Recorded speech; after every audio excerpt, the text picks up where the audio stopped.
चलो good evening.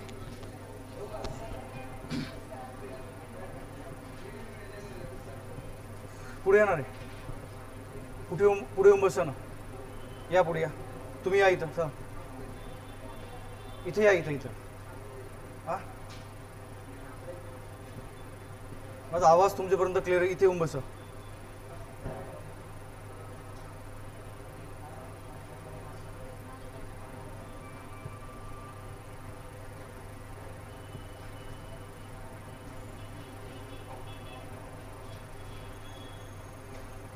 चला आपला जो पॉइंट सध्याला सुरू आहे, एक बंगालचे गव्हर्नर आपण कालच्या लेक्चरमध्ये पाहिले, बरोबर की नाही. नावामध्ये कसा चेंज झाला आपण ते पाहिलेलं आहे. ठीक आहे. सुरुवातीला बंगालचे लक्ष द्या. आता सुरुवातीला आपण बंगालचे गव्हर्नर पाहिले, नंतर बंगालचे गव्हर्नर जनरल पाहिले. ठीक आहे. त्यानंतर आपण भारताचे गव्हर्नर जनरल पाहिले. त्यानंतर भारताचे व्हाईसरॉय, नावामध्ये चेंजेस जो झालाय त्या भारताच्या व्हाईसरॉय नंतर कोण आहे, स्वतंत्र भारताचे गव्हर्नर जनरल.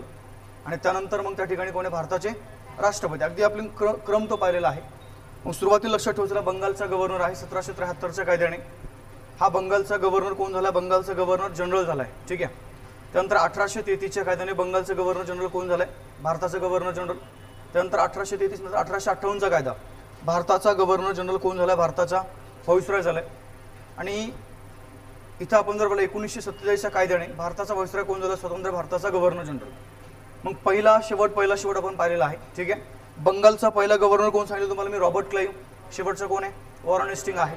त्यानंतर बंगालचा पहिला गव्हर्नर जनरल कोण आहे, वॉरेन हेस्टिंग्ज. शेवटचं विल्यम बेंटिंग आहे. भारताचा पहिला गव्हर्नर जनरल विल्यम बेंटिंग. शेवटचा लॉर्ड कॅनिंग आहे.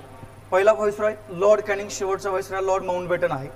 आणि स्वतंत्र भारताचा पहिला गव्हर्नर जनरल कोण असेल तर कोण आहे, लक्षात ठेवायचं लॉर्ड माउंटबॅटन. ठीक आहे. आणि पहिला भारतीय म्हणा किंवा त्याला शेवटचा म्हणा कोण आहे, सी राजगोपालचारी. आणि पहिले आपण जर राष्ट्रपती पाहिले तर कोण आहे त्या ठिकाणी, राजेंद्र प्रसाद. आणि आता सध्याचे करंटचे कोण आहेत, रामनाथ कोविंद. ही लिस्ट आपल्यापर्यंत असणं गरजेचं आहे. त्यानंतर आपण बंगालच्या गव्हर्नरची लिस्ट पाहिली. यामध्ये बंगालचा पहिला गव्हर्नर आहे रॉबर्ट क्लाइव्ह. ठीक आहे. एक पॉईंट लक्षात ठेवायचा. आता बघा इतिहास आहे, इतिहासामध्ये बऱ्याचशा अशा काही घटना असतात की जे आपल्याला जसं आपण पुढे जातो तसं ते आपल्याला माहीत होत जातं. ठीक आहे. आता मला सांगा, इथे जर तुम्ही ह्या हॉलवेलचा जर कालखंड पाहिला, या हॉलवेलचा कालखंड किती आहे, 1760. परंतु बंगालमध्ये एक मुद्दा लक्षात ठेवायचा, जी घटना घडलेली आहे ती घटना लक्षात ठेवायला, कोणती, अंधार कोठडीतील घटना. कोणती घटना, अंधार. मला सांगा कधी घडली, 1756 मध्ये. परंतु ही 1756ची घटना जर फर्स्ट टाइम जर कोणी सांगितली असेल, बघा बरं काय सांगतोय, 1756ची घटना जर इतिहासामध्ये किंवा नंतर जर कोणी सांगितलं असेल तर कोणी सांगितलेलं आहे, या हॉलवेलनी या अंधार कोठडीतील घटनेचं वर्णन करून ठेवलेलं आहे. म्हणून तर आपल्यापर्यंत ही घटना त्या ठिकाणी आलेली. ठीक आहे. चला पहिला मुद्दा असा आहे की मग बंगालचा पहिला गव्हर्नर कोण झालाय, रॉबर्ट क्लाइव्ह. 2 नंबरचं कोण आहे, हॉलवेल आहे. 3 नंबर लक्षात ठेवायचं वेन्सेस्टार्ट, रॉबर्ट क्लाइव्ह, वेरेलेस्ट कार्टियर. आणि शेवटचं कोण आहे, वॉरेन हेस्टिंग. वॉरेन हेस्टिंग हा बंगालचा आपण जर पाहिलं तर शेवटचा गव्हर्नर आहे. आणि हा वॉरेन हेस्टिंग बंगालचा पहिला कोण आहे, गव्हर्नर जनरल. नावं लक्षात ठेवायचं. ठीक आहे. पहिला शेवट आपल्याला प्रॉपरपणे माहिती असणं गरजेचं आहे. आता सगळ्यात महत्त्वाची गोष्ट, रॉबर्ट क्लाइव्हच्या कालखंडामध्ये कोणत्या कोणत्या घटना घडल्यात, हॉलवेलच्या कालखंडामध्ये कोणत्या कोणत्या घटना घडल्यात. आता वास्तविकता हा हॉलवेल फक्त इथं हंगामी आहे, त्यामुळे विशेष काही त्याच्या कालखंडात घडलेलं नाहीये. परंतु विशेष घडले रॉबर्ट क्लाइव्हच्या कालखंडामध्ये. एक पॉईंट नेहमी समजून घ्यायचं. बघा मी तुम्हाला पाठीमागे सांगितलं होतं की 2 महत्त्वाची लढाई. किती महत्त्वाची लढाई, 2. एक आहे तुमचं प्लासीची लढाई. कोणती लढाई, प्लासी. मला सांगा प्लासीची लढाई कधी घडलेली आहे, 1757 मध्ये. 1757 मध्ये. आणि सेकंड आपण जर पाहिलं तर कोणती लढाई आहे, बक्सारची लढाई. ही लक्षात ठेवायचं, कधी घडली, 1764 मध्ये. अरे बरोबर आहे की नाही. म्हणजे 2 महत्त्वाच्या लढाई आपण पाहिल्या. आता 1757 मध्ये जी प्लासीची लढाई घडली, हिने बंगालमध्ये काय झालं, ब्रिटिश सत्तेचा पाया रोवला गेलाय. ठीक आहे. आणि 1764 मध्ये जी बक्सारची लढाई झालेली आहे, त्या बक्सारच्या लढाईने काय झालं, भारतामध्ये किंवा बंगालमध्ये हा रोवलेला पाया काय केला, आपण अधिक त्या ठिकाणी भक्कम केलेले आहे. आता मुद्दा लक्षात ठेवायचा. मग ज्यावेळेस बक्सारची लढाई घडली, या बक्सारच्या युद्धानंतर ब्रिटिशांना 2 अधिकार मिळाले. किती अधिकार मिळाले, 2. हे 2 अधिकार कुणाकडनं मिळाले हे पण लक्षात ठेवायचं. ठीक आहे. हे 2 अधिकार कोणाकडनं मिळाले. पहिला मुद्दा लक्षात ठेवायचा, बंगालमध्ये जो दिवाणी म्हणजे महसूल गोळा करण्याचा अधिकार. कोणता, महसूल. बरोबर. आता हे अधिकार त्यांना कोणत्या तहाने मिळाले, बक्सारच्या लढाईनंतर किंवा बक्सारच्या विजयानंतर या ब्रिटिशांनी एक तह केला. तो तह लक्षात ठेवायचा कोणता, अलाहाबादचा तह. आणि तह कधी झाला, 1765 मध्ये. 1765 मध्ये. मुद्दा लक्षात ठेवायचा. मग पहिला अधिकार कोणता मिळाला, दिवाणी म्हणजे लक्षात ठेवायचा बंगालमधून काय, महसूल गोळा करण्याचा अधिकार. कोणता अधिकार, महसूल. लक्षात ठेवा चला. आणि सेकंड महत्त्वाची गोष्ट, हा अधिकार त्यांना कुणाकडनं मिळाला हे पण लक्षात ठेवा चला. मला सांगा, बक्सरच्या युद्धामध्ये कुणाकुणाचा पराभव झाला होता? पहिला मुद्दा, बक्सरच्या युद्धामध्ये पराभव झाला मीर कासिमचा. कुणाचा? मीर कासिम. त्यानंतर अवधचं नाव कोण आहे? सुजा उद्दौला. आणि डायरेक्ट इथं दिल्लीचा मुघल बादशाह कोण? या ठिकाणी शाह आलम दुसरा. या तिघांचा पराभव झालाय. मग आता शाह आलम दुसरा जर संपूर्ण दिल्ली म्हणा किंवा संपूर्ण भारताचा मुघल बादशाह आहे, ठीक आहे, आणि त्याच्या अंडरमध्ये हे सर्व संस्थानिक सर्व राज्य आपल्या भारतामधले आहेत. मग या मुघल बादशाहकडनं ब्रिटिशांनी या अलाहाबादच्या तहाने एक अधिकार मिळवला होता. कोणता अधिकार आहे? दिवाणीचा अधिकार. आता मुद्दा लक्षात ठेवतो. मग या मोबदल्यामध्ये त्या बादशाहाला काय मिळालं? बरोबर आहे की नाही? जर ब्रिटिशांना त्यांनी हा अधिकार दिला, बंगालमधून काय गोळा करा तुम्ही, पैसा गोळा करा किंवा महसूल गोळा करा.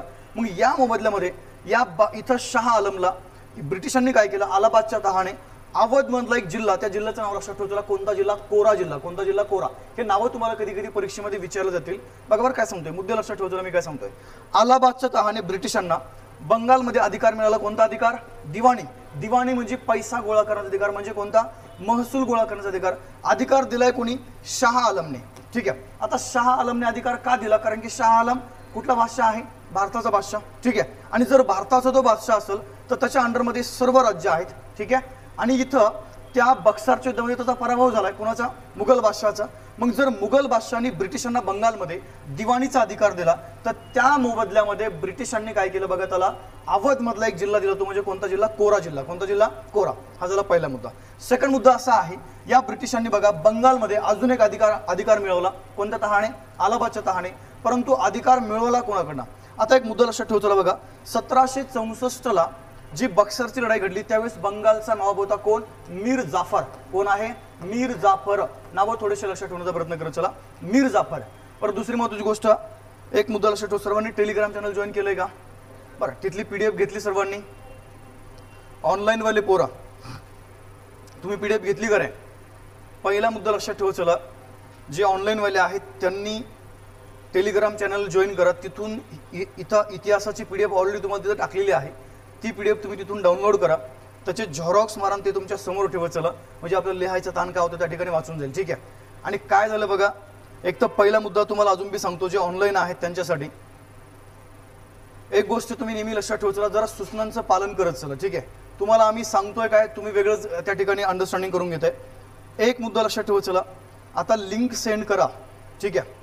मी तुम्हाला 1000 वेळा लिंक सांगितलेली. याचा अर्थ तुम्ही पाठीमागची लेक्चर पाहत नाहीये. ठीक आहे. माझ्या प्रत्येक लेक्चरमध्ये मी लिंक सांगतो तुम्हाला. तुम्ही लिंक याचा अर्थ हा होतो की तुम्ही याच्या पाठीमागचे लेक्चर पाहिलेले नाहीत. आणि तुम्ही डायरेक्ट काय करता बघा, जे ऑनलाईन वाले आहेत, तुम्ही पहिल्यांदा थोडे पेशन्स ठेवत चला. ठीक आहे. पहिल्यांदा थोडे पेशन्स ठेवत चला. पेशन्स कसे? तुम्ही लेक्चर रेग्युलर करत नाहीये आणि अचानक एखाद्या दिवशी लेक्चर करायचं, मग हे इतिहास आहे, काही समजणार आहे का मला सांगा तुम्ही? अरे काही समजणार नाही तुम्हाला.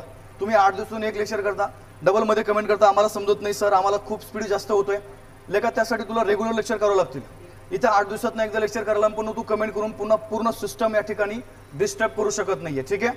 पहिला मुद्दा तुम्हाला आता सांगतो मी, तुम्हाला रेग्युलर सर्वांना या ठिकाणी लेक्चर करावं लागतील आणि रेग्युलर लेक्चर केले तरच तुम्हाला हे सर्व समजणार आहे. ठीक आहे. अमावस्या पौर्णिमेला एखादं लेक्चर करायचं, मग तुम्हाला काय करणार आहे अमावस्या पौर्णिमेला एखादं लेक्चर केल्यानंतर? बिलकुल नाही. रोज लेक्चर करा. तुम्हाला एक लिंक इतिहासाची लागणं गरजेचं आहे. ठीक आहे.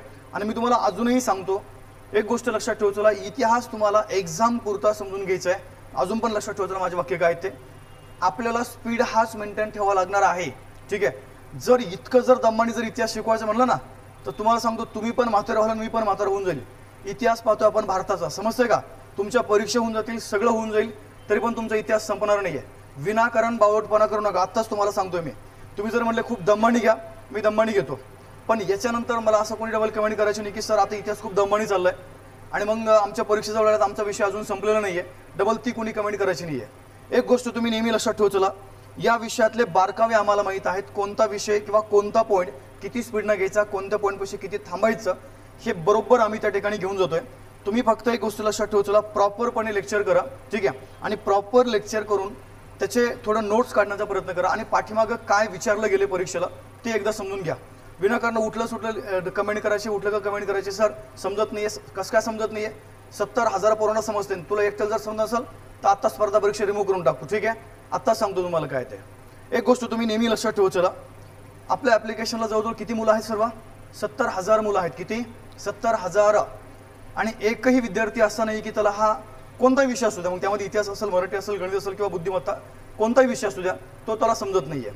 अगदी प्रॉपर. आणि तुम्हाला अजून मी सांगतो एकदम बारीक सारीक की ज्या संकल्पना तुम्हाला कुठंच मिळणार नाहीयेत परंतु त्या परीक्षेला विचारल्या जातात, ह्या अशा बारीक सारीक संकल्पना आपण त्या ठिकाणी कव्हर करतोय.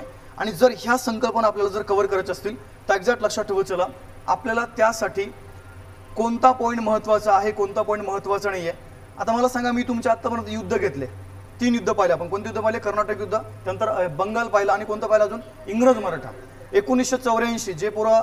जे मुलं म्हणतात ना सर तुमचा स्पीड खूप जास्त होतोय, एकदा मला कॉल कर मित्रा, तुला मी हिस्ट्री सांगतो काय असतं ते. 1984 पासून, कधी 1984 पासून तर डायरेक्ट 2019 पर्यंत तुमच्या क्लास 3 म्हणजे त्यामध्ये सरळ सेवा, पोलीस भरती, आरोग्य सेवा असेल, अजून कोणते वनरक्षक आहे. 1984 पासून 2019 पर्यंत जेवढे काही पेपर झालेत ना, जेवढे काही पेपर, या सगळ्या युद्धावरती फक्त तुम्हाला फार तर फार 2 किंवा 3 प्रश्न आलेत. किती? 2 किंवा 3 प्रश्न. मग मला सांगा, ज्या पॉईंटवर जास्त प्रश्न आलेलेच नाहीयेत तो पॉईंट दमाने घ्यायचा का आपल्याला? तिथं तुमचा वेळ बर्बाद नका करू. ठीक आहे, मी तुम्हाला अजूनही सांगतोय, स्पर्धा परीक्षा करत असताना तुम्हाला वेळेचं भान असणं गरजेचं आहे. ज्या पॉईंटवर तुम्हाला प्रश्नच नाहीये तो पॉईंट तुम्हाला मी फार रंगरंगू सांगितलंय. ठीक आहे, आणि ज्याच्यावर तुम्हाला कधी प्रश्न आलेलेच नाहीयेत त्या मुद्द्यावर जर मी 1 महिना तुम्हाला शिकवतो तर काही फायदा आहे का मला सांगा? तुमचा पण टाइमपास, माझा पण टाइमपास. ठीक आहे, त्यामुळं एक मुद्दा लक्षात ठेवू चला, जिथं आपल्याला परीक्षेमध्ये प्रश्न आहे तो पॉईंट आपण डिटेल्स घेणार.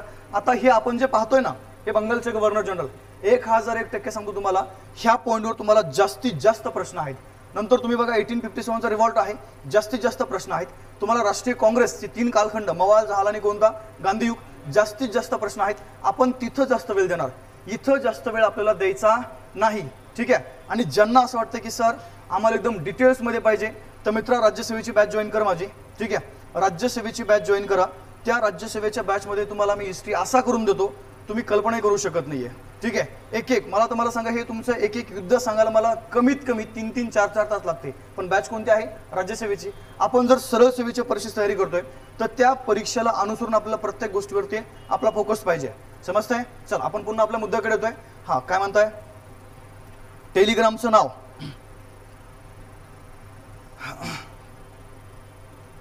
चला टेलिग्रामचं नाव तुमच्याकडे आहे का सर्वांकडे? एकदा मला सांगा, जे ऑफलाईन वाले त्यांनी सर्व जॉईन केलंय का? ज्यांनी जॉईन केलेलं नाही पुन्हा एकदा नाव सांगतो, नाव आहे हिस्ट्री. ठीक आहे, आणि आता पुन्हा डबल कुणी नाव विचारू नका बरं का, रोज तिथं ते सांगावं लागतंय, हिस्ट्री अँड जिओ. ठीक आहे, बाय, हे सर्वांनी जॉईन करून ठेवा आता, ANTARKAR. ठीक आहे, हे माझं टेलिग्राम चॅनलचं नाव आहे. ठीक आहे, हे एक चॅनल जॉईन करा. आणि द विनर स्टडी मटेरियल, हे 2 टेलिग्राम चॅनल तुमच्याकडे असणं गरजेचं आहे. द विनर स्टडी मटेरियल आणि हिस्ट्री अँड जिओ, हे 2 टेलिग्राम चॅनल जॉईन करून ठेवा. तुम्हाला सर्व PDF, आता बघा, एक इंडियन हिस्ट्री तुमचा अजून मला सांगा, आपलं आत्ता शिकतं 10 ते 15% पार्ट झालाय. तुम्हाला सर्व PDF मी टेलिग्राम चॅनल टाकलेली आहे, तुम्ही चेक करत चला. तुम्ही लोक काय करता, चेक करत नाहीये, आणि चेक करत नाही डायरेक्ट मग कमेंट करा, सर आम्हाला PDF मिळालं नाही, PDF मिळालं नाही. तुम्ही चेकच केलं तर PDF मिळेल कशी तुम्हाला? ठीक आहे, तुम्ही पहिल्यांदा काय करा, टेलिग्राम चॅनल ओपन करा, तिथं PDF जा, तिथं तुम्हाला सर्व मटेरियल तिथं पाहायला मिळेल. ठीक आहे, चला आपण येतो आपल्या मुद्द्याकडं. बघा, एक मुद्दा लक्षात ठेवायचा. आता सध्याला आपण आपला जो पॉईंट सुरू होता इथं आलेलो आपण. बंगालमध्ये बक्सारच्या लढाईनंतर एक तह केला गेला. कोणता तह?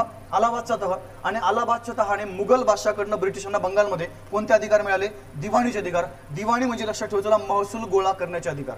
सेकंड आपण पाहतोय. दुसरा अधिकार बंगालमध्ये बघा, मीर जाफरच्या नंतर बंगालचा जो नवाब बनला त्याचं नाव आहे निजाम उद्दौला. कोणतं नाव आहे त्याचा? निजाम उद्दौला. नाव लक्षात ठेवायचं प्रॉपरपणे, निजाम उद्दौला नाव आहे. आणि या निजाम उद्दौलाकडनं बघा काय सांगतोय, निजाम उद्दौलाकडनं ब्रिटिशांनी बंगालमध्ये जे अधिकार मिळवले त्या अधिकाराला तुम्हाला काय म्हणायचंय? निजामतीचे अधिकार. काय म्हणायचंय? निजामतीचे अधिकार. पॉईंट लक्षात ठेवण्याचा प्रयत्न करत चला. ठीक आहे, बंगालमध्ये ब्रिटिशांना मुघल बादशाहकडनं कोणते अधिकार मिळाले? महसूल दिवाणीचे अधिकार. आणि डायरेक्ट बंगालच्या नवाबाकडनं कोणते अधिकार मिळाले? निजामतीचे अधिकार. आता निजामत म्हणजे लक्षात ठेवायचं बंगालमध्ये शांतता प्रस्थापित करण्याचे अधिकार म्हणजे कोणते अधिकार? निजामतीचे. आणि हे 2 अधिकार बंगालमध्ये ज्या पद्धतीने राबवले गेले, बघा काय सांगतोय, हे 2 अधिकार बंगालमध्ये ज्या पद्धतीने राबवले गेले त्या पद्धतीला तुम्हाला म्हणायचंय इथं सरळ सरळ काय? ड्युअल गव्हर्नमेंट सिस्टम म्हणजे दुहेरी शासन पद्धती. कोणती पद्धती? दुहेरी शासन पद्धती. आता दुहेरी शासन पद्धती कुणी राबवली, कशी राबवली, आपण त्याबद्दल चर्चा करूया. पहिला मुद्दा रॉबर्ट क्लाइव्ह. काय सांगतो लक्षात? ठीक आहे, पहिला कोणता मुद्दा आपला? Robert Clive. ही दुहेरी शासन पद्धती बंगालमध्ये जर कुणी लॉन्च केली असेल किंवा जर कुणी अप्लाय केली असेल तर कुणी अप्लाय केलेली आहे? ह्या रॉबर्ट क्लाइव्हने. आता दुहेरी शासन पद्धती नेमकी आहे काय, आपण त्याबद्दल चर्चा करूया. पहिला मुद्दा लक्षात ठेवतो रॉबर्ट क्लाइव्हचा कालखंड. दोन कालखंड.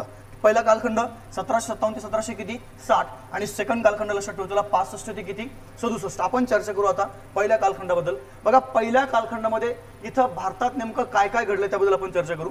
बघा 1757 ला ऍक्च्युअली एक मुद्दा लक्षात ठेवतो, जर तुम्ही रॉबर्ट क्लाइव्ह बद्दल जर विचार केला तर 1751 ला पाठीमागं सेकंड कर्नाटक वॉरमध्ये, कोणतं Karnataka war? Second Karnataka war. आठवतंय का? दुसऱ्या कर्नाटक युद्धामध्ये ज्यावेळेस ब्रिटिशांकडनं किंवा ब्रिटिशांचा पूर्णपणे पराभव झाला त्या अंबूरच्या युद्धामध्ये. आणि इथं अंबूरचं युद्ध कोणाकोणामध्ये झालं मला सांगा. मग कर्नाटकचा नवाब कोण आहे? अनवरुद्दीन खान, बरोबर आहे की नाही? आणि फ्रेंच गव्हर्नर डुप्ले, या दोघांमध्ये ही लढाई झालेली आहे. आणि या अंबूरच्या युद्धामध्ये ज्यावेळेस कर्नाटकचा नवाब कोण? अनवरुद्दीन खान मारला गेला. या अनवरुद्दीन खानचा एक मुलगा आहे, त्याचं नाव लक्षात ठेवतो मोहम्मद अली. अरे सांगितलं तुम्हाला मी सर्व आहे, ठीक आहे. हा मोहम्मद अली या कर्नाटक राज्यामध्ये किल्ला आहे, त्या किल्ल्याचं नाव लक्षात ठेवतो त्रिचिनापल्लीचा किल्ला. या किल्ल्यामध्ये हा जाऊन लपला. मग या किल्ल्यातून बाहेर काढलेला आहे कुणी? या रॉबर्ट क्लाइव्हने. कुणाला? या मोहम्मद अलीला. आणि पुन्हा एकदा कर्नाटक जिंकून घेतलं कुणी? रॉबर्ट क्लाइव्हने. एक मुद्दा तुम्ही नेहमी लक्षात ठेवला, या रॉबर्ट क्लाइव्हच्या कालखंडामध्ये अजून एक घटना घडली. म्हणजे प्लासीचं युद्ध जर कुणाच्या कालखंडात घडलं असेल तर कुणाच्या कालखंडामध्ये? या रॉबर्ट क्लाइव्हच्या. आता प्लासी युद्ध कधी घडले सांगा लवकर फास्ट मध्ये? 23 जून 1757 मध्ये. आणि कुणाकोणामध्ये घडले तर रॉबर्ट क्लाइव्ह आणि बंगालचा नवाब आहे तो म्हणजे कोण? सिराज उद्दौला. या दोघांमध्ये जर कोणते युद्ध घडलं असेल तर कोणते युद्ध घडले? हे प्लासीस युद्ध त्या ठिकाणी आपल्याला सांगावं लागेल, ठीक आहे. हा झाला पहिला मुद्दा. सेकंड मुद्दा लक्षात ठेवायचा बघा, बंगालमध्ये आता रॉबर्ट क्लाइव्हने एक सिस्टम बंद केली. ती सिस्टम आहे बघा, आपण जर पाहिलं इथं एक विषय नेहमी लक्षात ठेवायचा कलकत्ता. बरोबर काय सांगतोय? कलकत्ता असेल किंवा आपण जर पाहिलं तर बॉम्बे आहे. आणि अजून एक लक्षात ठेवायचा कोणती भाषा? त्यांची मद्रास.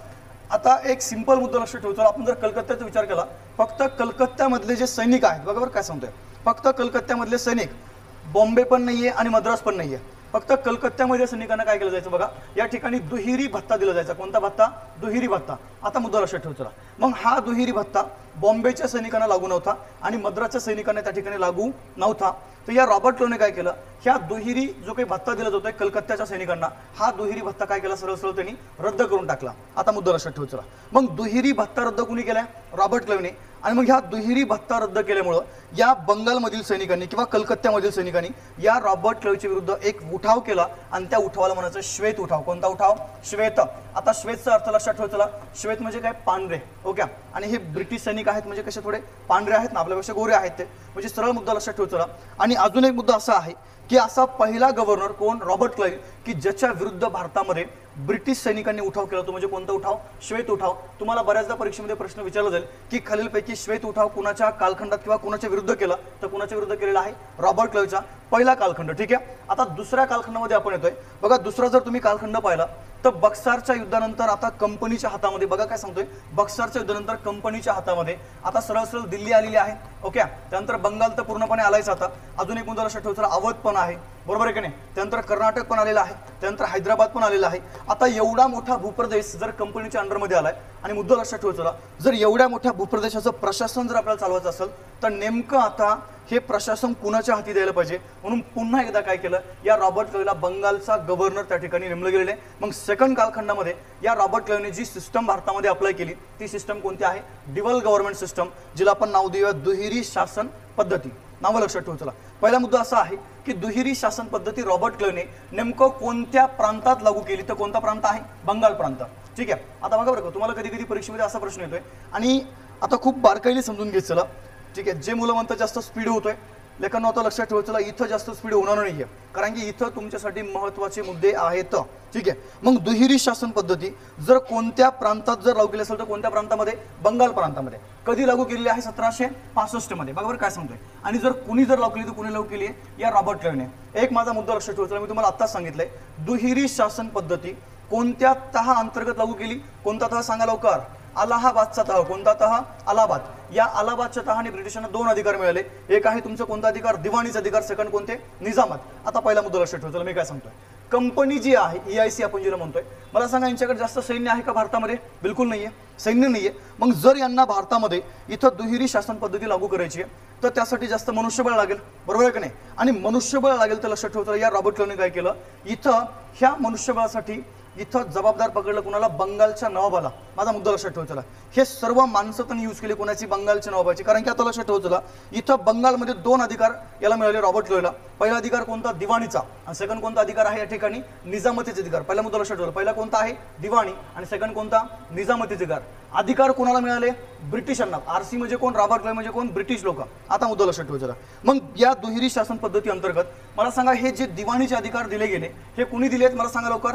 हे दिलेत मुघल बादशाहाने. कोणी दिले? मुघल बादशाहाने. आणि जे निजामतीचे अधिकार आहेत हे दिले बंगालच्या कोणी? नवाबाने. मग तुम्हाला कधी कधी प्रश्न हाच येतो की दुहेरी शासन पद्धतीमध्ये ब्रिटिशांना दिवाणीचे अधिकार कोणी दिले आणि निजामतीचे अधिकार कोणी दिले?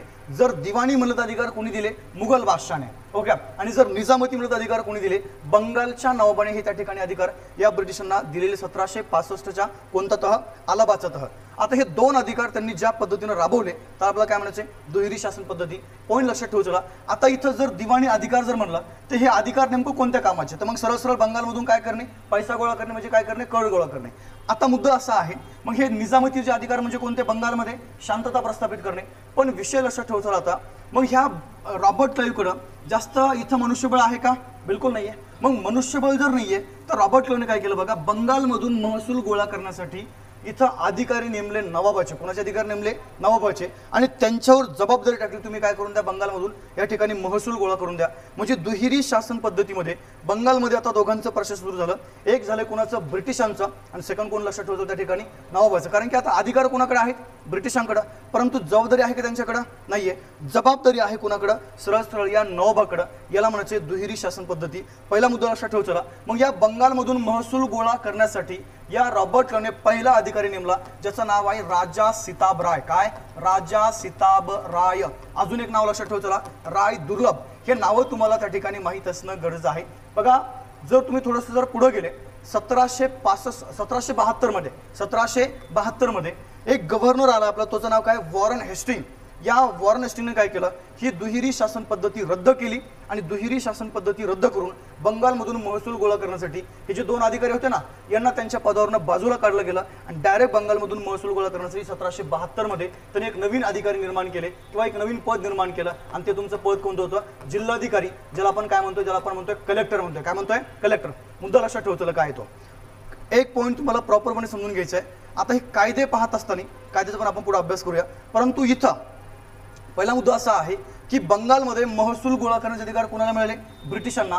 आणि बंगालमधून महसूल गोळा करण्याची जबाबदारी कोणावर आहे आता? तर ती आहे नवाबावरती. कोणावरती? नवाब. मग इथंच तुम्हाला परीक्षेमध्ये प्रश्न येतो की दुहेरी शासन पद्धती अंतर्गत बंगालमधून महसूल गोळा करण्याचे अधिकार कोणाला मिळाले किंवा बंगालमध्ये शांतता प्रस्थापित करण्याचे अधिकार कोणाला मिळाले आणि ही जबाबदारी कोणावर टाकली गेली? तर अधिकार जर म्हणत लक्षात ठेवायला कोण आहे? ब्रिटिश आहे. आणि जर जबाबदारी म्हणत कोण आहे? लक्षात ठेवायला नवाब आहे. आता मुद्दा लक्षात ठेवायला आता कंपनीला काही या ठिकाणी काम आहे का? म्हणजे मला सांगा कंपनी जी आहे आपली EIC कंपनी, या कंपनीला आता कोणतंच कार्य त्या ठिकाणी राहिलेलं नाहीये. काही न करता आता इथं पैसा मिळाला, बरोबर नाही? पैसा मिळाला लागला ना. आता एक मुद्दा लक्षात ठेवायचा, मग बंगालमध्ये दुष्काळ पडू द्या किंवा बंगालमध्ये काही पण असू द्या, आता इथं रॉबर्ट क्लाइव्ह ह्या कोणत्याच गोष्टीचं काही घेणं नाही. जर बंगालमध्ये मोठा दुष्काळ पडला आणि त्यांनी सांगितलं की आम्हाला ह्या वर्षी रेव्हेन्यू त्या ठिकाणी म्हणजे महसूल जो आहे तो जमा झालाच पाहिजे, तर एक मुद्दा लक्षात ठेवायचा, मला सांगा ह्या महसूल गोळा करण्याची जबाबदारी कोणावर आहे? नवाबावरती. मग जर हे अधिकारी नवाबाचे अधिकारी जर बंगालमध्ये महसूल गोळा करायला गेले आणि मोठा दुष्काळ पडलेला आहे, त्या ठिकाणी शेतकऱ्याकडे पैसाच नाहीये, तर शेतकरी काय करणार? आंदोलन करणार. परंतु आंदोलन कोणाच्या विरुद्ध करणार? ते या नवाबाच्या विरुद्ध. अरे बरोबर आहे ना. मग हे आंदोलन दडपण्याचं पुन्हा काम जे आहे किंवा आंदोलन दडपून बंगालमध्ये शांतता प्रस्थापित करण्याचे अधिकार कोणाला आहेत? ब्रिटिशांना. पण जबाबदारी त्यांच्याकडे आहे का? बिलकुल नाही. जबाबदारी पुन्हा कोणावर आहे? त्या ठिकाणी नवाबावरती. म्हणजे माझा मुद्दा लक्षात ठेवायचा, बंगालमध्ये काही पण असू द्या, आता काही पण जर झालं तर अधिकार सरळ सरळ कोणाला आहेत? ब्रिटिशांकडे. आणि जबाबदारी कोणाकडे टाकली गेली? या बंगालच्या नवाबाकडे टाकली गेली. म्हणजे बंगालमध्ये आता दोघांचं प्रशासन सुरू झालं. एक झालं ब्रिटिशांचं आणि सेकंड लक्षात ठेवायचं कोणाचं? नवाबाचं. म्हणून त्याला नाव दिलं आपण काय? दुहेरी शासन पद्धती. ठीक आहे. सरळ सरळ माझा मुद्दा लक्षात ठेवायचा, दुहेरी शासन पद्धती कोणत्या प्रांतामध्ये त्या ठिकाणी लॉन्च झाली? तर कोणता प्रांत आहे? बंगाल प्रांत. कुणी लागू केली? कुणी लागू केली? या रॉबर्ट क्लाइव्हने कधी लागू केली? 1765 मध्ये. पॉईंट लक्षात ठेवायचा. आणि मुद्दा असा आहे 1765 मध्ये लागू केली. त्यानंतर ह्या दुहेरी शासन पद्धती अंतर्गत ब्रिटिशांना कोणते अधिकार मिळाले? दिवाणीचे आणि कोणते अधिकार? निजामतीचे. परंतु जबाबदारी त्यांनी स्वतःकडे घेतली का? नाही. बंगालमध्ये शांतता प्रस्थापित करणे किंवा बंगालमधून पैसा गोळा करण्याची जबाबदारी त्यांनी टाकली बंगालच्या नवाबावर. आणि मग लक्षात ठेवायचं इथं दोघांचं प्रशासन सुरू झाले म्हणून आपण त्याला नाव दिले काय?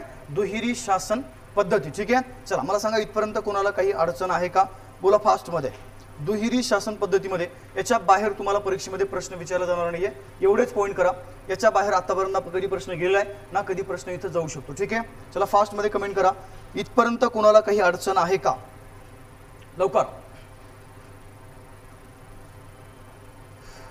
येस. ओके. 1772चं पुढं आहे अजून. 1772चा पॉईंट अजून पुढं आहे. ठीक आहे. चला आता मुद्दा लक्षात ठेव. चला बघा विषय कसा आहे. आता हॉलवेल असेल किंवा त्यानंतर कोणाला गव्हर्नर. आता यांच्या कालखंडामध्ये विशेष काही घडलेलं नाहीये. यांच्या कालखंडामध्ये विशेष काही घडलेलं नाही. या व्हॅन्सिस्टार्टच्या कालखंडामध्ये पहिला मुद्दा 1760 ते 65चा कालखंड आहे. त्यानंतर 1765ला पुन्हा कोण आलाय? Robert Clive. आणि ह्या सेकंड कालखंडामध्ये त्यांनी काय केलं? त्या ठिकाणी दुहेरी शासन पद्धती बंगालमध्ये लागू केलेली आहे. या वेरलेस्ट असेल किंवा कार्टियर या दोघांच्या कालखंडामध्ये विशेष काही घडलेलं नाहीये. आपल्याला डायरेक्ट कुठे यायचे वॉरेन हेस्टिंगकडे. कालखंड लक्षात ठेवला 72 ते कधी 73. परंतु विषय असा आहे बघा. आता वॉरेन हेस्टिंग हा बंगालचा कोण आहे? शेवटचा गव्हर्नर. आणि बंगालचा कोण आहे? पुन्हा पहिला गव्हर्नर जनरल. पण इथल्या कालखंडामध्ये बघा एक मुद्दा लक्षात ठेवतो. एक कायदा पारित केलाय आणि तो कायदा तुमचा कोणता आहे? 1773चा रेग्युलेटिंग ऍक्ट. आता 1773चा जो रेग्युलेटिंग ऍक्ट आहे हा का पास केला? हा पण पहिला मुद्दा लक्षात ठेवतो. मला सांगा जी कंपनी आहे, कंपनी कशी आहे? खाजगी. सरकारी कंपनी आहे का? बिलकुल नाही. आणि ह्या कंपनीने जर भारतातला प्रदेश ताब्यात घेतलाय, बरं ठीक आहे प्रदेश ताब्यात घेतला तिथपर्यंत ठीक आहे. परंतु आता जर स्वतःचं प्रशासन जर कंपनी भारतामध्ये चालवत असेल तर ब्रिटनमधल्या ज्या काही इतर कंपन्या आहेत, इतर कंपन्या ह्या तर 100% विरोध करणार की नाही ह्या कंपनीला? अरे करणार ना. कारण की मुद्दा लक्षात ठेवायचा ब्रिटनमधल्या एकाही कंपनीला भारतात इथं येऊन, पुन्हा लक्षात ठेवायचा डबल इथं भारतात इथं येऊन व्यापार करण्याचा अधिकार नव्हता. फक्त एकच कंपनी आहे ती म्हणजे कोणती? EIC company. म्हणजे भारतामध्ये व्यापाराचा एकाधिकार जो आहे हा फक्त एका कंपनीला होती. म्हणजे कोणती कंपनी? EIC म्हणजे ईस्ट इंडिया कंपनी. मग जर भारतामध्ये ह्या कंपनीचा व्यापार तर करते परंतु व्यापार करण्याबरोबर लक्षात ठेवायचा इथे एक प्रदेश हातात घेतला. म्हणजे धारण म्हणजे कोणता प्रदेश? बंगाल प्रदेश. ठीक आहे. जिंकून घेतला आणि डायरेक्ट काय केलं त्यांनी? स्वतःचं प्रशासन. आता हे दुहेरी शासन पद्धती म्हणजे काय झालं? स्वतःचं प्रशासन भारतामध्ये इथं लागू किंवा भारतामध्ये इथं त्यांनी लॉन्च केलंय. तर सरळ माझा मुद्दा लक्षात ठेवायचा ब्रिटनमध्ये इतर ज्या काही कंपन्या आहेत या इतर कंपन्यांनी आवाज उठायला सुरुवात केली. कुठं? ब्रिटनमध्ये. कुणाच्या विरुद्ध? EICच्या विरुद्ध. एक कंपनी आहे त्या कंपनीचं नाव लक्षात ठेवायचं असदा कंपनी. कोणती कंपनी? असदा. ब्रिटनमधली कंपनी आहे. या असदा कंपनीने सर्वात प्रथम बरोबर काय सांगतोय? असदा कंपनीने सर्वात प्रथम जर आवाज जर उठवला असेल तर कोणी उठवलं? या असदा कंपनीने. आणि डायरेक्ट सांगितलं गेलं की इथं EIC जी आहे EIC कंपनी, या EIC कंपनीला भारतामध्ये फक्त व्यापार करण्याचा अधिकार आहे.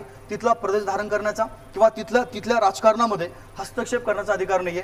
पहिला मुद्दा लक्षात ठेवायचा. परंतु EIC कंपनी एवढी स्ट्रॉंग आहे, ईस्ट इंडिया कंपनी, या कंपनीने काय केलं? डायरेक्ट ह्या कंपनीला मॅनेज करून घेतला आणि जो होणारा विरोध आहे तो काय केला? त्या ठिकाणी शांत केला. आता एक पॉईंट लक्षात ठेवायचं बघा. इथं घटना कशा घडत गेल्या? 1773चा जो रेग्युलेटिंग ऍक्ट आहे या 1773च्या रेग्युलेटिंग ऍक्टला आपण एक नाव काय दिले? नियंत्रण कायदा म्हटलं. काय म्हणलं त्याला? नियंत्रण कायदा. आता हा नियंत्रण कायदा नेमका काय?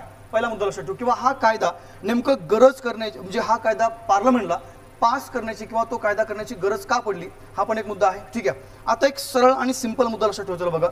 जसं हे दुहेरी शासन पद्धती किंवा ह्या रॉबर्ट क्लाइव्हने बंगालमध्ये दुहेरी शासन पद्धती लागू केली किंवा ती बंगालमध्ये लागू सुरू झाली, त्या रॉबर्ट क्लाइव्हने काय केलं बघा? एक अनाउन्समेंट केली आणि ती अनाउन्समेंट सगळ्यात महत्त्वाची आहे. आणि ही अनाउन्समेंट केली त्यांनी 1766 मध्ये. आता बघा बरं का घटनाक्रम समजून घेत चला.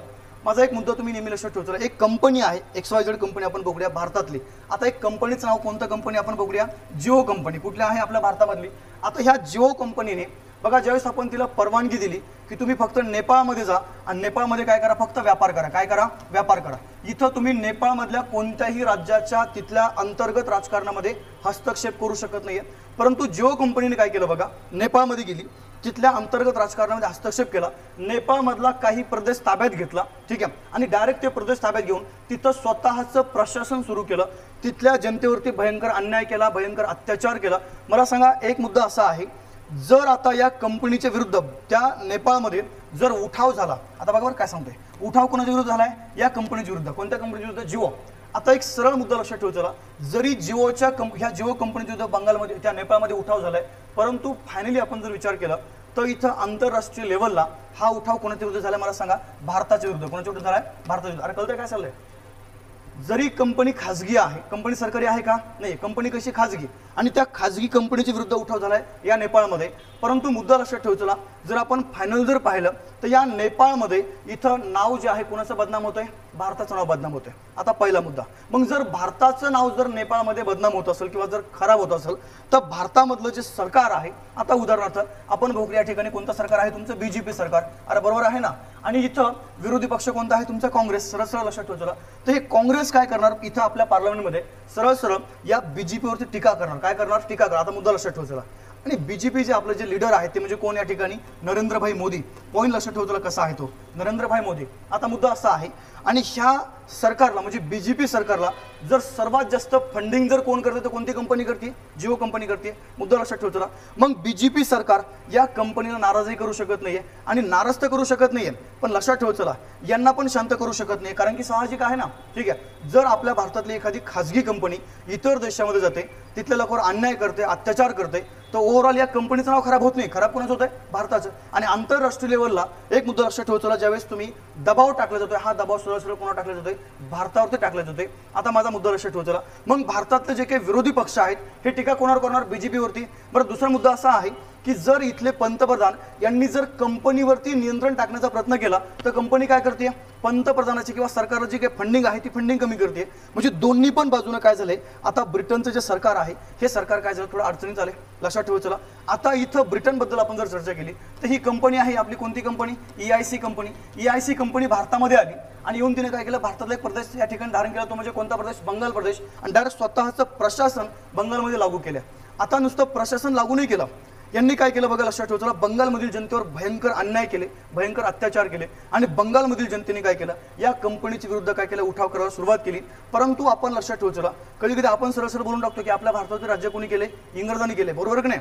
पण नुसतं इंग्रजांनी नाही केलं, मी तुम्हाला अजूनही सांगतो, इंग्रजांनी केलंय, परंतु लक्षात ठेवायचं फक्त एक देश आहे, तो देश लक्षात ठेवायचा. कोणता देश? इंग्लंड देश. कोणता देश? इंग्लंड. बघा बरं काय सांगतो आता, एक देश येतो म्हणजे कोणता? इंग्लंड. आणि ही कंपनी कुठली आहे? फक्त इंग्लंडमधली आहे. बाकीच्या देशातले आहे का? नाहीये. मग बाकीचे इतर जे देश आहेत ते सरळ सरळ काय करणार? टीका करणार या पार्लमेंटवरती की कंपनी एका देशाची आहे, तुम्ही काही पण करा आणि या कंपनीला काय करा? थोडंसं कंट्रोलमध्ये आणा, तिच्यावर नियंत्रण ठेवा. आता बघा दुसरा विषय कसा आहे. आणि विरोधी पक्ष नेते आपल्याकडे एक म्हणे बघा, घोड्यावर पण बसून देत नाही आणि पायी पण चालून देत नाही, अशी अवस्था असते विरोधी पक्षाची. आता मुद्दा लक्षात ठेवायचा, या ब्रिटनमधला जो काही विरोधी पक्ष आहे हा विरोधी पक्ष जर या कंपनीवर कंट्रोल ठेवतोय, माझा मुद्दा लक्षात ठेवायचा, हा विरोधी पक्ष जो आहे ब्रिटनमधला विरोधी पक्ष जर या सरकारने, आता तिथलं जे काही सरकार आहे त्या या सरकारने जर कंपनीवर जर कंट्रोल जर ठेवलं, बरोबर मुद्दे लक्षात ठेवला, जर ब्रिटनच्या सरकारने EIC कंपनीवरती जर कंट्रोल ठेवलं तर विरोधी पक्ष सरळ सरळ काय म्हणतोय की तुम्ही साधी एक कंपनी तुमच्याने हँडल होऊ शकत नाहीये. बरोबर नाही?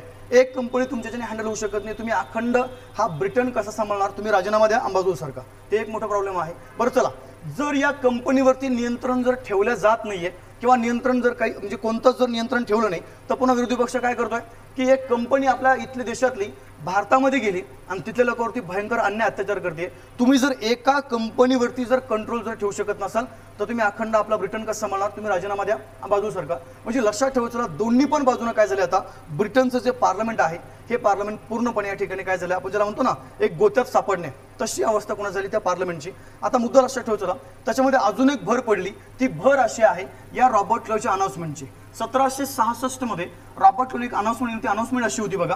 या रॉबर्ट क्लावने काय सांगितले की आता सध्याला भारतामध्ये आम्ही दुहेरी शासन व्यवस्था लागू केलेली आहे किंवा बंगाल प्रांत आमच्या ताब्यात झालेला आहे.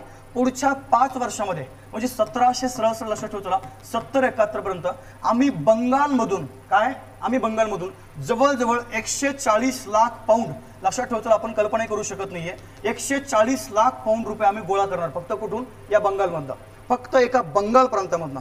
मग ज्यावेळेस त्यांनी अनाउन्समेंट केली, आता लक्षात ठेवायचं ब्रिटनमधला सर्वसामान्य नागरिक यांनी काय केलं, या कंपनीमध्ये काय केलं बघा, लक्षात ठेवायचं या कंपनीचे शेअर्स खरेदी केले. तुम्हाला माहिती आहे का शेअर मार्केट थोडं ऐकलं असतं ना तुम्ही, ज्या कंपनी म्हणजे जिथं ज्याला मागणी असती त्याचे शेअर्स थोडं वाढलेले असतं. मग आता इथं जर अशी अनाउन्समेंट झालेली आहे, आता मुद्दा लक्षात ठेवायचं सरळ सरळ जी व्यक्ती आता सध्याला कंपनीमध्ये 1 रुपया टाकते हिला अजून 4 वर्षांनी किंवा 5 वर्षांनी सरळ किती मिळणार, या ठिकाणी 10 रुपये मिळणार. म्हणजे मुद्दा असा आहे की ब्रिटनमधला सर्वसामान्य नागरिक यांनी काय केले, या कंपनीचे शेअर्स खरेदी केले. एक मुद्दा लक्षात ठेवायचा, नागरिकांचा सोडा, पार्लमेंटमधले जेवढे काही सदस्य आहेत ना, या सदस्यांनी पण काय केलं, कंपनीचे शेअर्स खरेदी केले. किती वर्षासाठी, फक्त 5 वर्षासाठी. परंतु मुद्दा लक्षात ठेवायचा, आपण जर पाहिलं 1770 मध्ये बंगालमध्ये एवढा मोठा दुष्काळ पडला, आपण त्याची कल्पना करू शकत नाहीये. नुसती बंगालमधली 2 कोटी जनता, किती कोटी जनता, 2 कोटी जनता या दुष्काळामध्ये त्या ठिकाणी मेलेली आहे. बघा बरं का काय सांगतोय. आता रॉबर्ट क्लाउनी जी अनाउन्समेंट केली होती, आम्ही पुढच्या किती वर्षामध्ये, 5 वर्षामध्ये किती लाख पाऊंड, 140 लाख पाऊंड फक्त एका भारतामधून गोळा करणार, एका बंगालमधून गोळा करणार. परंतु वास्तविकता अशी आहे की हा रॉबर्ट क्लाउनी या बंगालमधून 35 लाख पाऊंड रुपयेही गोळा करू शकलेला नाही. आता मुद्दा लक्षात ठेवायचा काय चाललंय, मग 35 लाख रुपये पाऊंडही हा जर गोळा करू शकलेला नाहीये, तर ब्रिटनमध्ये काय झालं, सरळ सरळ या कंपनीच्या विरुद्ध उठाव सुरू झाले. आता उठाव सुरू झाले म्हणजे सरळ लोकांनी ठरवलं की आता ही कंपनी आपला पैसा काय देऊ शकत नाहीये. ठीक आहे, आपला पैसा काय झाला, बुडाला. आणि पैसा जर बुडाला असेल तर सरळ मुद्दा लक्षात ठेवतो, सरकार जनता काय करणार, त्या ठिकाणी आंदोलन करणार. कोणाच्या विरुद्ध, EICच्या विरुद्ध, म्हणजे कंपनीच्या विरुद्ध. आता मुद्दा लक्षात ठेवतो, मग जर या कंपनीच्या विरुद्ध ब्रिटनमध्ये आंदोलन सुरू झाले तर या कंपनीने काय केलं बघा, ब्रिटनच्या पार्लमेंटकडे सरळ सरळ काही कर्जाची मागणी केली. काय केली, कर्जाची मागणी. आता मुद्दा असा आहे, ब्रिटनचं पंतप्रधान किंवा तिथलं सरकार जे आहे किंवा संपूर्ण जे मंत्रिमंडळ आहे त्यांनी एक विचार केला की कंपनी एवढी स्ट्रॉंग आहे, भारतामध्ये एवढा भरमसाठ त्यांच्याकडे पैसा आहे.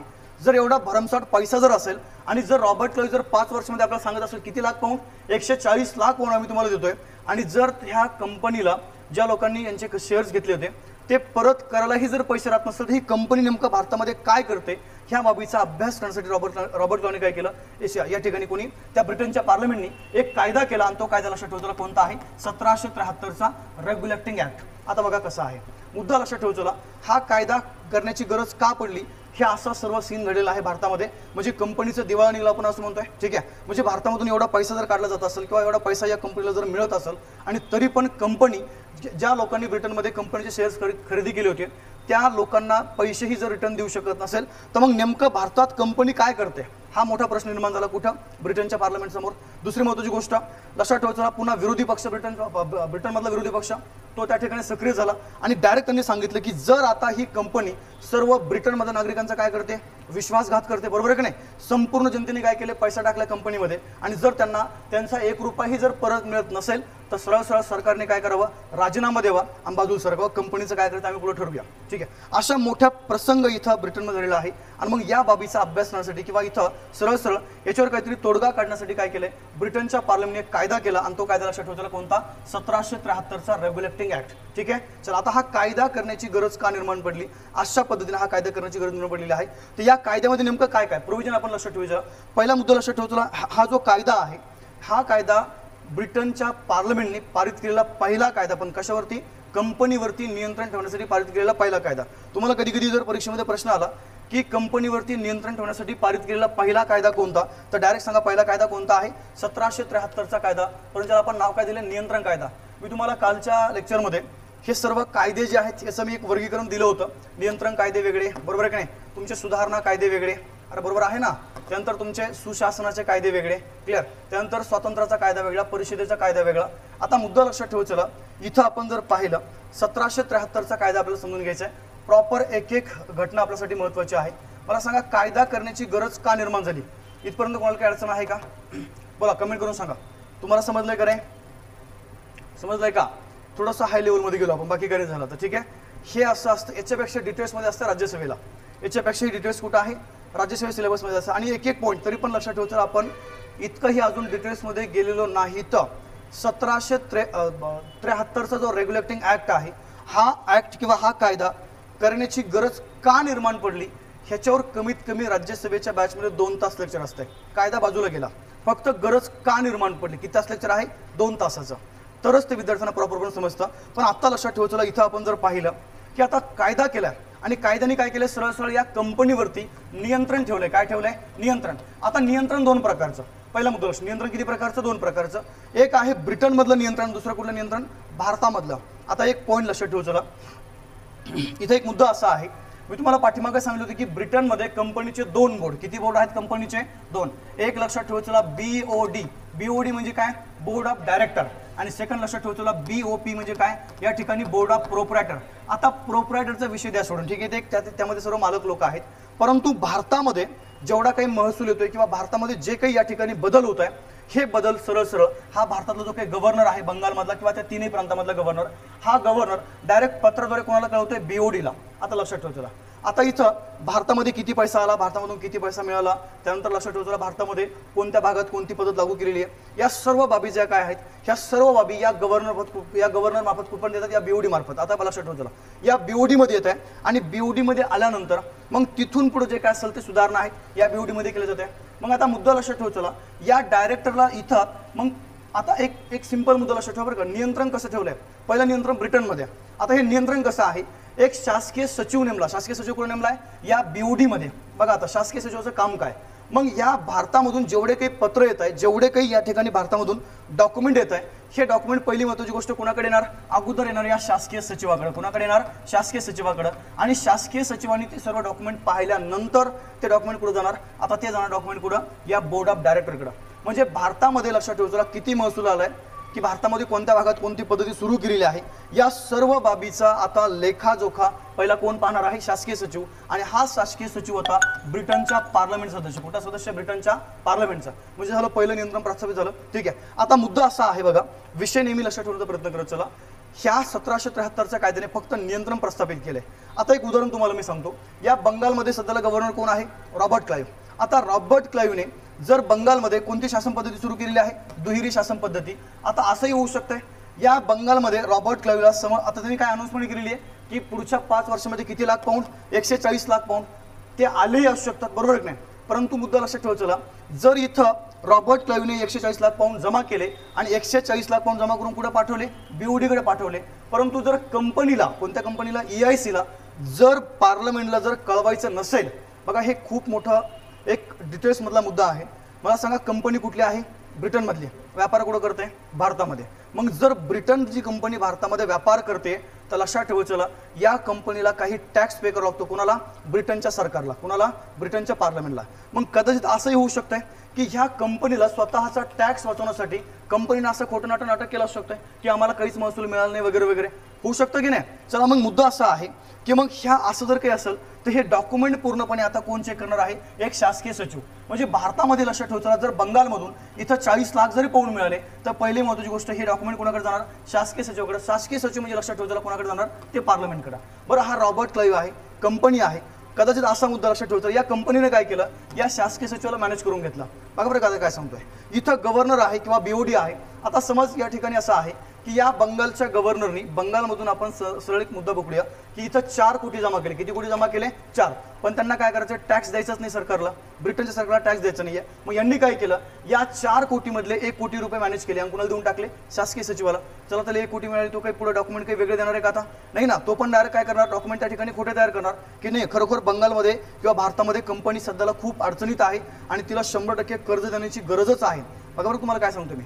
पण असं जर काही झालं, मग लक्षात ठेवायचं इथं भारतामधून 4 कोटी मिळाले, त्यातले 1 कोटी कोणाला दिले, शासकीय सचिवाला.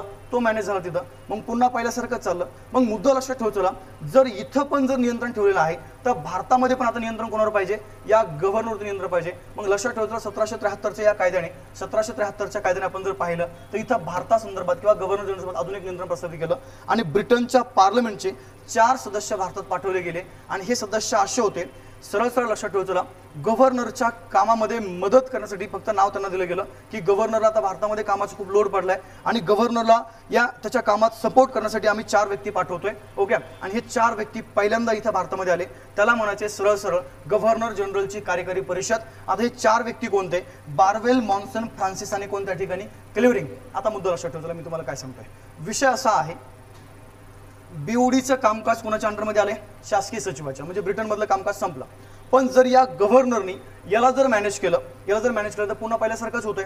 मग हा जर मॅनेज झाला तर अजून लक्षात ठेवायचं, गव्हर्नरला त्याच्या कामात मदत करण्यासाठी फक्त नाव दिलं गेलं. परंतु वास्तविकता अशी आहे, या गव्हर्नरवर कंट्रोल ठेवण्यासाठी हे 4 पार्लमेंटचे व्यक्ती भारतात पाठवले गेले. हे पहिले 4 व्यक्ती लक्षात ठेवायचं, बार्वेल, मॉन्सन, फ्रान्सिस आणि कोण आहे त्या ठिकाणी, क्लेवरिंग. आता मुद्दा असा आहे, जर बंगालच्या गव्हर्नरला, आता बघा बरं तुम्हाला मी काय सांगतोय, विषय असा आहे, या बंगालच्या गव्हर्नरला जर एखादा कायदा करायचा आहे, बघा काय सांगतो तुम्हाला, आता ही परिषद कशासाठी आहे मला सांगा सरळ सरळ. जर एखादा कायदा करायचा आहे तर या बंगालचे गव्हर्नर जर त्या कायद्याचं कच्चं बिल जर त्या परिषदेमध्ये मांडलं तर सरळ माझा मुद्दा लक्षात ठेवतो, हे बिल परिषदेमध्ये मांडल्यानंतर त्या बिलावर काय होणार, त्या ठिकाणी चर्चा होणार आणि चर्चा झाल्यानंतर जर त्या बिलावर बहुमत जर तिथं जर पारित झालं किंवा बहुमताने ते जर बिल पारित झालं तरच त्या बिलाचं रूपांतर कशामध्ये असणार, या बिलाचं रूपांतर असणार कायद्यामध्ये. समजतंय का? म्हणजे आता सेकंड नियंत्रण कोणावर आले, या गव्हर्नरवरती आले. आता जर बंगालच्या गव्हर्नरला, चला आपण आता या ठिकाणी एक बघूया. आता मला सांगा 1700 मुद्दा असा आहे 65 मध्ये आपण कोणती पद्धती लागू केली, दुहेरी शासन पद्धती. आता ही दुहेरी शासन पद्धती आपल्याला काय करायची, रद्द करायची. मग ह्या आशयाचं बिल त्या ठिकाणी गव्हर्नर, आपला जो गव्हर्नर आहे कोण, वॉरन हेस्टिंग, सध्याला कोण आहे 1772 मध्ये वॉरन हेस्टिंग यांनी कुठे मांडलं, या परिषदेमध्ये. आता जर या चौघांनी जर त्याला बहुमताने पारित केलं तरच ती पद्धती रद्द होणार, अन्यथा रद्द होणार नाही. बंगालमध्ये एखादा जिल्हा आहे, त्या जिल्ह्यामधून आपल्याला काय करायचं, या वर्षी दुष्काळ पडलाय आणि दुष्काळ पडल्यामुळे त्या जिल्ह्यातून आपल्याला महसूल घ्यायचा नाहीये. अशा आशयाचं बिल जर या ठिकाणी इथल्या सदस्यांनी जर त्या परिषदेमध्ये मांडलं आणि त्या बिलावर जर बहुमत झालं किंवा बहुमताने ते जर बिल पारित केलं तरच काय होणार, लक्षात ठेवा. चला ते तिथून तो कायदा केला जाणार, अन्यथा कायदा केला जाणार नाही. म्हणजे एक माझा मुद्दा लक्षात ठेवा. चला सुरुवातीला बंगालचा जो गव्हर्नर आहे डायरेक्ट कोणताही कायदा करू शकत होता, बरोबर नाही, कोणताही कायदा करू शकत होता, त्याला अशा बहुमताची गरज नव्हती. परंतु आता काय झाले, ब्रिटनच्या पार्लमेंटचे 4 सदस्य आले आणि इथं कोणावर कंट्रोल आले, या ठिकाणी कंट्रोल कोणावर केलं, तर या गव्हर्नर जनरलला कंट्रोल केलं. ठीक आहे, चला आता आपण थोडासा पुढचा विचार करूया. या गव्हर्नरनी काय केलं, या चौघांना मॅनेज करून टाकलं. साहजिक आहे, करू शकतो गव्हर्नर, मॅनेज करू शकतो की नाही. मला सांगा, जर गव्हर्नरला बंगालमधल्या एका जिल्ह्यामधून आपण कन्सिडर करू 10 कोटी मिळाले, किती कोटी मिळाले, 10, तो डायरेक्ट या चौघांना 1-1 कोटी देऊ शकतो. तुम्ही बाबा 1-1 कोटी द्या, धरा तुम्ही 1-1 कोटी आणि शांत बसा, बाकीचं फक्त मी सांगतो तेवढ्या गोष्टी मान्य करा, बरोबर नाही, होऊ शकतं की नाही. मग जर असं जर झालं, पहिला मुद्दा लक्षात ठेवू. चला आता यांनी केलेला कायदा बघा, तुम्हाला काय सांगतो मी, यांनी केलेला कायदा योग्य आहे की अयोग्य हे ठरवण्यासाठी 1773 नुसार 1773च्या कायद्याने 1774 मध्ये बघा काय सांगतोय, यांनी केलेला कायदा योग्य आहे की अयोग्य हे ठरवण्यासाठी 1773च्या कायद्याने 1774 मध्ये भारतातलं पहिलं सुप्रीम कोर्ट कोणत्या ठिकाणी, कलकत्ता या ठिकाणी निर्माण केलं. आता माझा मुद्दा लक्षात ठेवतो, मी तुम्हाला काय सांगतोय. आता सध्याला आपलं जे केंद्रीय प्रशासन आहे, माझ्या पॉईंट लक्षात ठेवतो, सध्याला आपलं जे केंद्रीय प्रशासन आहे, मला सांगा आपली ही संसद आहे, बरोबर आहे की नाही, संसद आहे. आता ह्या संसदेचे 2 सभागृह, एक पहिलं कोणतं आहे तुमचं लोकसभा, दुसरा कोणतं राज्यसभा, या सर्व आपण काय म्हणतो, संसद म्हणतो. भारतामध्ये कायदा निर्माण करण्याचं काम कोण करतंय, संसद करतंय, बरोबर नाही. आणि संसदेने तयार केलेला कायदा योग्य आहे की अयोग्य हे कोण ठरवतंय, आपलं सर्वोच्च न्यायालय. कोण ठरवतंय, सर्वोच्च न्यायालय. बरोबर काय सांगतो तुम्हाला मी. आता जर बघा एखादं बिल आपण लोकसभेत मांडलं, लोकसभेमध्ये आपण जर बिल मांडलं, त्या बिल जर बहुमताने पारित झालं, आपण कुठं पाठवतोय, राज्यसभेमध्ये, बरोबर नाही. राज्यसभेमध्ये पण काय झालं, ते बिल बहुमताने पारित झालं आणि राज्यसभेमध्ये ते बिल बहुमताने पारित झाल्यानंतर त्या बिलावरती इथं राष्ट्रपती काय करतो, सिग्नेचर करतो, म्हणजे त्या बिलाचं रूपांतर कशामध्ये होतं, कायद्यामध्ये. बरं, जरी संसदेने तयार केलेला कायदा योग्य आहे की अयोग्य कोण ठरवतंय, आपलं सुप्रीम कोर्ट. याला म्हणायचं तुमचं संसदीय शासन प्रणाली, किंवा त्याला तुम्ही काय म्हणताय, इथं सरळ सरळ केंद्रीय शासन प्रणाली, किंवा आपण त्याला एक नाव देऊया संसदीय शासन प्रणाली. आता बघा काय सांगतो मी, संसदीय शासन प्रणाली ही अशा पद्धतीने आपल्या सध्याला चालते. जर तुम्ही या कायद्याचा विचार केला, बघा इथं गव्हर्नर जनरलची कोण आहे, कार्यकारी परिषद आहे. मग या कार्यकारी परिषदेमध्ये बघा काय सांगतो तुम्हाला मी, यांनी केलेला कायदा किंवा यांनी तयार केलेला कायदा योग्य आहे की अयोग्य हे कोण ठरवतंय, तर हे ठरवतंय तुमचं हे सुप्रीम कोर्ट. कोण ठरवतंय, सुप्रीम कोर्ट. म्हणजे आत्ताची आपली जी काही संसदीय शासन प्रणाली आहे, ही संसदीय शासन प्रणाली कुठंतरी या कायद्याशी कशी आहे, मिळती-जुळती आहे, बरोबर आहे की नाही. म्हणून लक्षात ठेवायचं, तुम्हाला परीक्षेमध्ये जर प्रश्न आला की भारतामध्ये संसदीय शासन प्रणालीचा पाया, भारतामध्ये संसदीय शासन प्रणालीचा पाया जर कोणत्या कायद्याने घातला, तर कोणत्या कायद्याने, लक्षात ठेवायचं 1773च्या रेग्युलेटर ऍक्टने हा कायदा घातलेला आहे, हा पाया घातलेला आहे. आणि मुद्दा लक्षात ठेवायचं, 1773चा कायदा, एक मुद्दा असा आहे की या कायद्याने 1774 मध्ये भारतातलं पहिलं सुप्रीम कोर्ट कुठं नेमलंय, कलकत्त्याला. आता अजून एक मुद्दा लक्षात ठेवायचा, या पहिल्या सुप्रीम कोर्टाचा अध्यक्ष म्हणलं मी, काय म्हणलं इथं, अध्यक्ष. न्यायाधीश म्हणलंय का मी, बिलकुल नाही, कारण की न्यायाधीश पद अजून निर्माण झालेलं नाही. मग पहिल्या सुप्रीम कोर्टाचा अध्यक्ष कुणाला नेमलंय, या ठिकाणी नेमलंय इलिजाह इम्पे याला. कुणाला नेमलंय, इलिजाह इम्पे. बरं चला, इथं मुद्दा असा आहे, हा वॉरन हेस्टिंग सध्याला 74 मध्ये कोण आहे, आपला वॉरन हेस्टिंग बंगालचा गव्हर्नर जनरल आहे. हा एवढा डेंजर व्यक्ती आहे, मी तुम्हाला अजून मी सांगतो, हे 2 व्यक्ती रॉबर्ट क्लाइव्ह आणि कोण, वॉरन हेस्टिंग, यांनी भयंकर पैसा उकळला भारतामधला. हा वॉरन हेस्टिंग एवढा डेंजर आहे. चला ठीक आहे, यांनी याला मॅनेज करून टाकलं, कोणाला, इलिजाह इम्पेला. तर मुद्दा लक्षात ठेवा, चला यांनी केलेला कायदा योग्य की अयोग्य हे कोण ठरवतंय, या ठिकाणी कलकत्त्याचं सुप्रीम कोर्ट. पण या अध्यक्षाच्या अंडरमध्ये पुन्हा एक कार्यकारी परिषद नेमली गेली आणि हे 3 सदस्य कुठले होते? ब्रिटनच्या पार्लमेंटचे पहिले 3 सदस्य लक्षात ठेवू चला. इथं पहिला सदस्य आहे कोण? Robert chamber. जॉन हाईड आहे आणि लक्षात ठेवू चला केसरली माइस्टेन. म्हणजे मला सांगायचंय काय की कंपनीवर आता इथं नियंत्रण प्रस्थापित झालंय. पहिलं नियंत्रण आहे या बीओडी, ठीक आहे, म्हणजे ब्रिटनमध्ये नियंत्रण प्रस्थापित केलंय. सेकंड नियंत्रण कुठं आहे? त्या ठिकाणी गव्हर्नर जनरल. आणि थर्ड नियंत्रण लक्षात ठेवलं कोणतं आहे? त्या ठिकाणी हे कलकत्त्याचं सुप्रीम कोर्ट. अशा पद्धतीने हा 1773चा कायदा लागू इथं तो अप्लाय केलेला आहे. आणि दुसरी महत्त्वाची गोष्ट बघा काय सांगतोय, बंगालचा आपण जर विचार केला या पहिले मी तुम्हाला सांगितलं होतं की भारतामध्ये ब्रिटिशांच्या सुरुवातीला 3 प्रेसिडेन्सी. किती प्रेसिडेन्सी? 3. त्यातली पहिली कोणती आहे? बंगाल प्रेसिडेन्सी. कोणती? बंगाल. त्यानंतर 2 नंबर लक्षात ठेवताना कोणती आहे?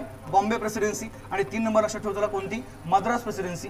आता बघा झालंय काय, या 1773च्या कायद्याने बंगालचा जो गव्हर्नर आहे किंवा बॉम्बेचा गव्हर्नर आणि मद्रासचा गव्हर्नर, एक सरळ मुद्दा लक्षात ठेवू चला, बॉम्बे आणि मद्रासचे गव्हर्नर यांना बघा एखाद्या राज्यासोबत तह करण्याचा, काय तह करण्याचा किंवा सरळ सरळ एखाद्या राज्यासोबत युद्ध करण्याचा किंवा एखाद्या राज्यासोबत करार करण्याचा किंवा या 2 प्रेसिडेन्सीमध्ये जे काही गव्हर्नर आहेत यांचा कायदे करण्याचा अधिकार काढून घेतला गेला. काय केलंय? कायदे करण्याचा अधिकार काढून घेतला. आणि हा अधिकार आता कुणाला दिला गेलाय? हा अधिकार दिला बंगालच्या गव्हर्नरला. म्हणजे बंगालच्या गव्हर्नरच्या अंडरमध्ये आता बॉम्बे आणि मद्रास ह्या 2 प्रांताचे कोण आले?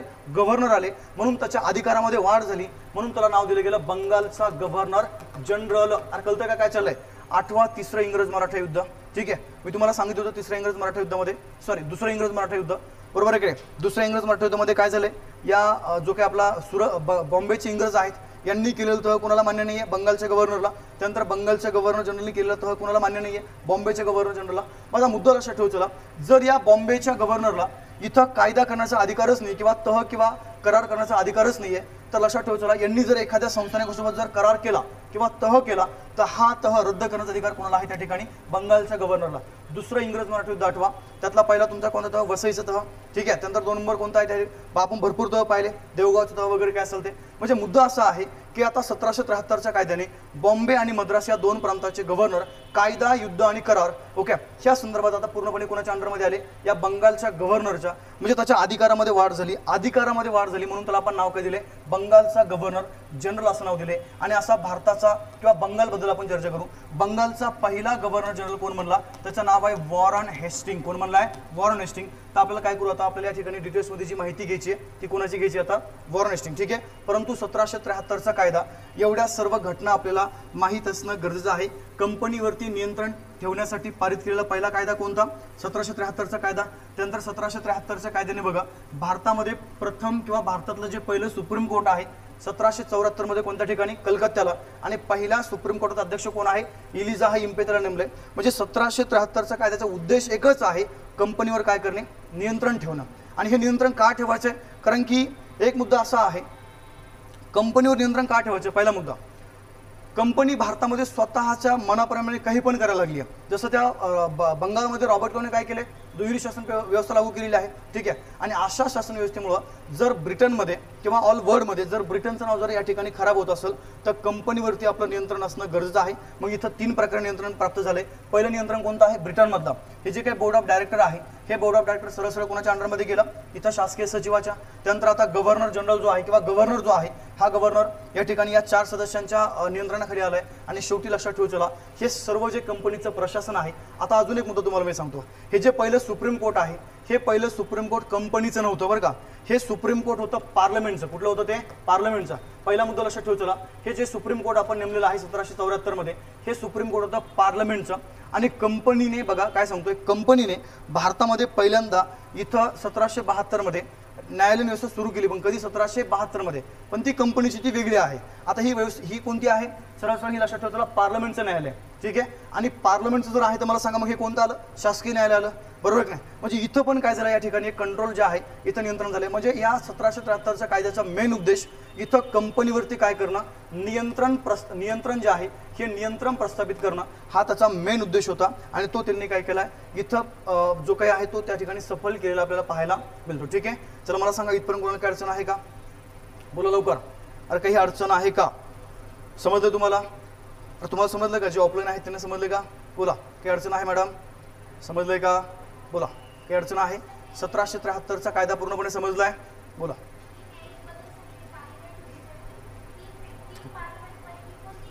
काय ते काय? काय काय हां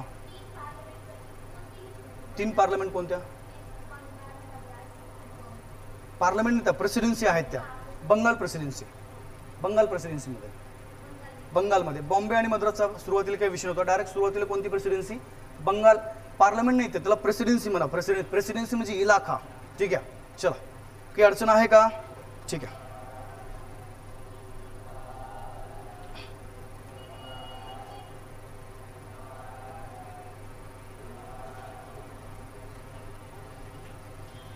हां अजून एक महत्त्वाची सूचना आहे सर्वांना लगेच व्हिडिओ अपलोड केले जाणार नाही ऑनलाईनवाले तुम्ही जरा लक्ष द्या रे व्हिडिओ अपलोडिंगला कमीत कमी 4 तास लागतात किती तास लागतात 4 तास लगेच तुम्ही लेक्चर झालं की मला इथं मेसेज करायचं नाही कोणत्याच टीमला की सर व्हिडिओ टाका 4 तास त्या ठिकाणी कंटिन्यू तुम्हाला सांगतो लेक्चर झाल्यानंतर पुढच्या 4 तासामध्ये तुम्हाला व्हिडिओ आपल्या ॲप्लिकेशनमध्ये अपलोड झालेला मिळेल ठीक आहे चला थांबू आपण जय हिंद जय महाराष्ट्र